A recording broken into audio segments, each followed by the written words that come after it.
This is how to install a car amplifier, a tutorial by Jake's Car Audio.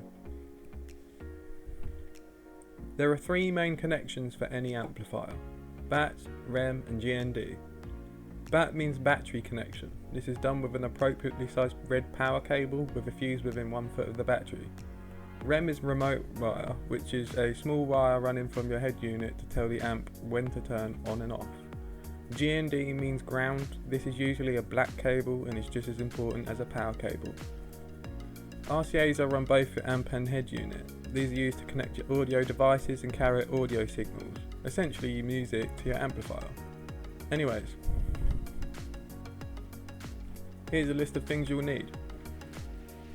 Make sure you buy power wire long enough to reach from your battery to your amplifier. Online, you can buy wiring kits which contain power, ground, remote and speaker wires. Some even come with RCAs, ring terminals, fuses and fuse holders. This is the easiest route if you're new to car audio or don't have a huge setup. Don't forget a screwdriver or Allen key for the amp connections, and also a wrench or socket set to undo the battery.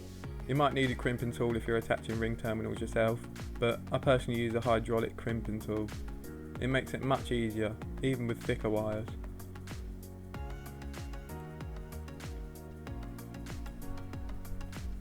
First of all, make sure to disconnect your vehicle battery before working on any electrics. This step is important. Alright, get your power wire ready and cut 1 foot off either end. The fuse holder will go in between these two pieces of wire that you just cut. Attach a ring terminal to the other end with a crimping tool. This will allow you to connect it to your battery securely and safely. Make sure you crimp tight and also use the correct size ring terminal.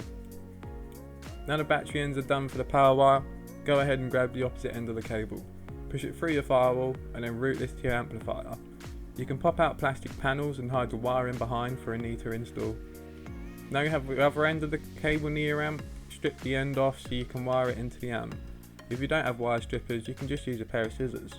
Go slow and steady, make sure you don't accidentally cut any threads off the wire, but if you do, just chop the end off and try again. Once this is done, insert this into your amp's battery input and screw it down tight. Next is the ground cable.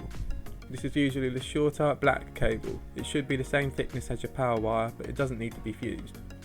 Strip both ends of the ground cable and attach a ring terminal to one end. Insert the stripped end into your amp's ground input and screw it down tight. You'll need to find an area in your vehicle to ground to. An easy way to ground to many points is to drill a hole and use a bolt, nut and washer, as long as the area is safe to drill through. You can use a pre-existing ground point or somewhere else as long as you sand the area down to bare metal. Next we'll sort out the remote wire and RCA cables. These will both come from your head unit and go to your amp. Just wire these under your interior panels to make everything look neat. Some say to keep the RCAs and certain cables away from power wires, but I personally run mine together with no issues. RCAs are plug and play, but you may have to manually connect the remote wire. This is a blue wire from your head unit. Some remote wires have small plug type connectors on, but I just chopped mine with scissors and soldered them together.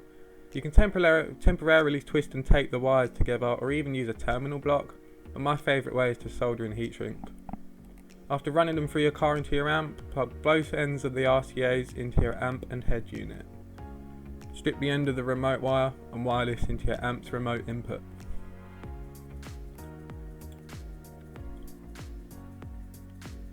Next off is the speaker wire.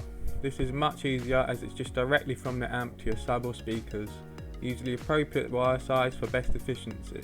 Just strip both ends and connect them up. If you have no clue about ohms or how to wire, just check my other video on speaker wiring. Now your amps are wired in, you can go ahead and connect the amplifier power cable to your battery. Lastly, reconnect your battery to your vehicle. Your amp's ready to test, but before that, make sure your amp's EQ and your gain are set correctly. If you aren't sure, just disable all EQs on your head unit, turn the gain down at your amp, and go from there with a low volume. Any questions? Drop a comment and don't forget to like and subscribe.